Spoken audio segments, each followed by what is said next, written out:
ये आकाशवाणी है। प्रस्तुत है सुर्खियों में।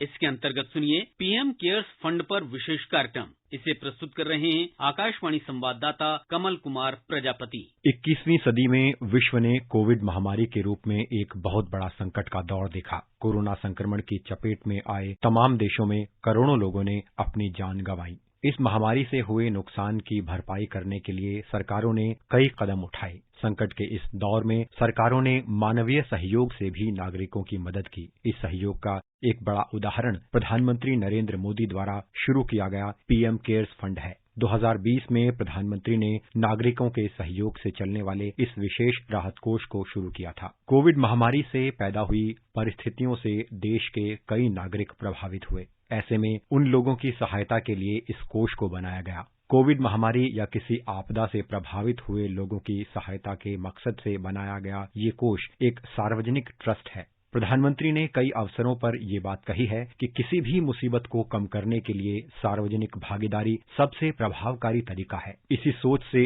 समाज सेवा में नागरिकों की भागीदारी को ये ट्रस्ट दिखाता है। इस कोष में देश के नागरिक अपनी क्षमता के अनुसार धनराशि दान करते हैं। जब प्रधानमंत्री ने इस कोष में दान देने की अपील की थी तो देखा गया कि सहायता के लिए बड़ी संख्या में नागरिक सामने आए। बड़ी हस्तियों, उद्योगपतियों, नौकरी पेशा लोगों और आम नागरिकों ने सेवा के इस कार्य में अपना सहयोग दिया।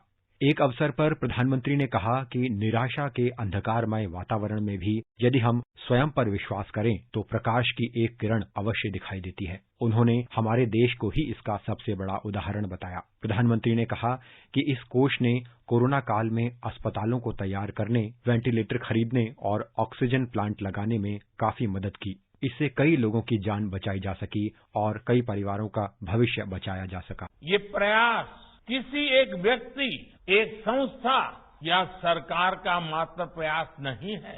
पीएम केयर्स में हमारे करोड़ों देशवासियों ने अपनी मेहनत, अपने पसीने की कमाई को जोड़ा है। आप याद करिए, सेवा और त्याग के कैसे कैसे उदाहरण हमारे सामने आए हैं। किसी ने अपने पूरे जीवन की कमाई दान कर दी तो किसी ने अपने सपनों के लिए जोड़ी गई पूंजी इसमें लगा दी। इस फंड ने कोरोना काल के दौरान अस्पताल तैयार करने में, वेंटिलेटर्स खरीदने में, ऑक्सीजन प्लांट लगाने में बहुत मदद की। इस वजह से कितने ही लोगों का जीवन बचाया जा सका, कितने ही परिवारों का भविष्य बचाया जा सका। और जो हमें असमय छोड़ गए, आज ये फंड उनके बच्चों के लिए काम में आ रहा है। हाल ही में पीएम केयर्स फंड के ट्रस्टी बोर्ड की एक अहम बैठक हुई जिसकी प्रधानमंत्री ने अध्यक्षता की। बैठक में पीएम केयर्स फंड के ट्रस्टियों, केंद्रीय गृह मंत्री और केंद्रीय वित्त मंत्री ने भी भाग लिया। फंड के नवनियुक्त ट्रस्टियों में उच्चतम न्यायालय के पूर्व न्यायाधीश के.टी. थॉमस,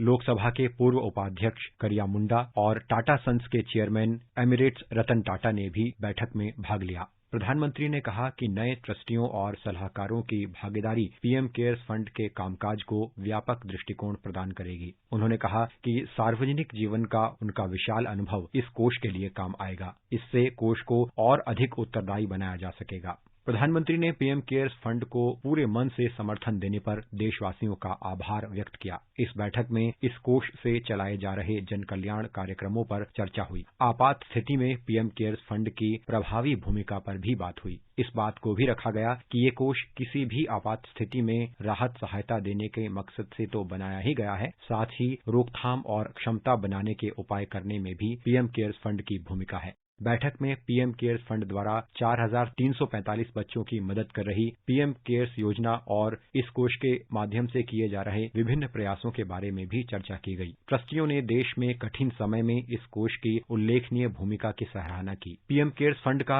जन कल्याण योजनाओं में जिस तरह इस्तेमाल किया जा रहा है उसका सबसे बड़ा उदाहरण है पीएम केयर्स फॉर चिल्ड्रन योजना। कोरोना महामारी में बहुत से बच्चों ने अपने माता पिता को खोया। ऐसे बच्चों की देखरेख करने और उनके भविष्य को सुरक्षित करने के मकसद से 29 मई 2021 को इस योजना की शुरुआत की गई। इस साल 30 मई को प्रधानमंत्री ने पीएम केयर्स फॉर चिल्ड्रन योजना के अंतर्गत इन बच्चों को मिलने वाली सहायता की शुरुआत की थी। इस अवसर पर प्रधानमंत्री ने कहा था कि पीएम केयर्स फॉर चिल्ड्रन ऐसे कोरोना प्रभावित बच्चों की मुश्किलों को कम करने का एक छोटा सा प्रयास है जिन्होंने अपने माता पिता दोनों को खो दिया। पीएम केयर्स फॉर चिल्ड्रन इस बात का भी प्रतिबिंब है कि हर देशवासी पूरी संवेदनशीलता से इन बच्चों के साथ है।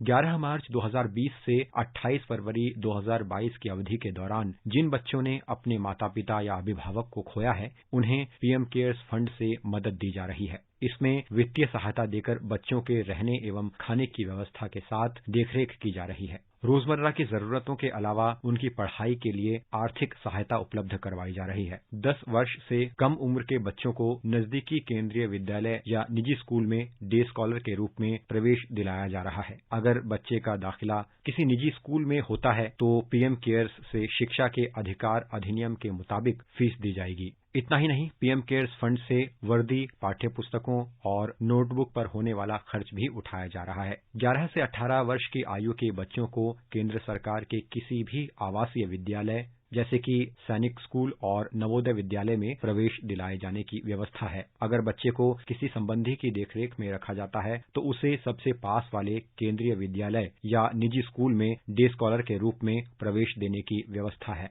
इस योजना में उच्च शिक्षा के लिए भी व्यवस्था की गई है। व्यावसायिक पाठ्यक्रमों या उच्च शिक्षा के लिए ऋण दिलाने में बच्चे की सहायता की जाएगी। इस ऋण पर लगने वाले ब्याज का भी भुगतान पीएम केयर्स द्वारा किया जाएगा। केंद्र या राज्य सरकार की योजनाओं के तहत स्नातक या व्यावसायिक पाठ्यक्रमों की फीस के बराबर छात्रवृत्ति उपलब्ध करवाई जाएगी। जो बच्चे इन छात्रवृत्ति योजनाओं के लिए पात्र नहीं हैं, उनके लिए पीएम केयर्स फंड से उतनी ही छात्रवृत्ति दी जाएगी।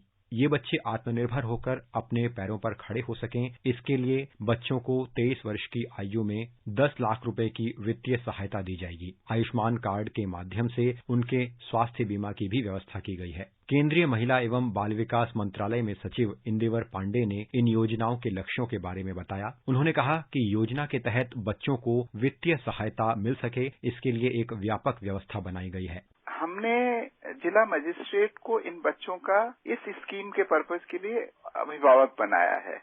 इसमें यह है कि जो पैसा हम भेज रहे हैं, इसमें जो फाइनेंशियल सपोर्ट है, जो कि बच्चों को 10 लाख रुपए मिलेंगे जब वो 23 साल के हो जाएंगे, तो उसका एक पर्टिकुलर अमाउंट है बच्चे की एज से लिंक्ड। वो अमाउंट जो है हम जिस अकाउंट में डाल रहे हैं, वो अकाउंट उसका डिस्ट्रिक्ट मजिस्ट्रेट के साथ जॉइंट अकाउंट है। इसके बाद जब वो बच्चा 18 साल का होगा जिस दिन, उस दिन ये अमाउंट जो भी हमने पैसा उसमें रखा है PM cares for children scheme के अकाउंट में, वो 10 लाख हो जाएगा 18 साल कंप्लीट होते ही। 18 साल के ये बच्चा बालिग भी हो जाता है। उस टाइम पे ये अमाउंट जो है उस बच्चे के नाम से एक जो है नया अकाउंट खुलेगा, post office monthly income scheme, वो भी इसी स्कीम का ही पार्ट है, और उसमें वो 10 लाख रुपया इन्वेस्ट हो जाएगा। उसका जो इंटरेस्ट मिलेगा, तो उस इंटरेस्ट से जो है वो 5 साल तक उसको जो है मंथली स्टाइपेंड मिलेगा, और 5 साल के बाद जब वो 23 साल की उम्र कंप्लीट करेगा तो 10 लाख रुपए उसको एक मुश्त मिलेंगे, ताकि वो सेल्फ सफिशिएंट अपना जीवन यापन कर सके। जबकि वो बच्चा आज के दिन में 1 साल से लेके और 18 साल तक है, जब तक वो की नाबालिग है, तब तक ये पैसा जो है डीएम के साथ जॉइंट अकाउंट में है और ये विड्रॉ नहीं किया जा सकता है। 18 साल को लड़का बालिग हो जाता है, उसके बाद उसके स्वयं के अकाउंट में ये पैसा जो है MIS स्कीम में डाल दिया जाता है। प्रधानमंत्री की पीएम केयर्स पहल आज संकट की स्थिति या आपदा से प्रभावित जरूरतमंद देशवासियों के लिए सहायता का एक संबल है। कोविड महामारी में माता पिता को खो चुके बच्चों के सिर पर एक हाथ है। ये नागरिकों के अमूल्य योगदान के बीजों का एक वृक्ष है, जिसकी छाया संकट की कड़ी धूप में लोगों को राहत देने का काम कर रही है। आकाशवाणी समाचार के लिए कमल कुमार प्रजापति।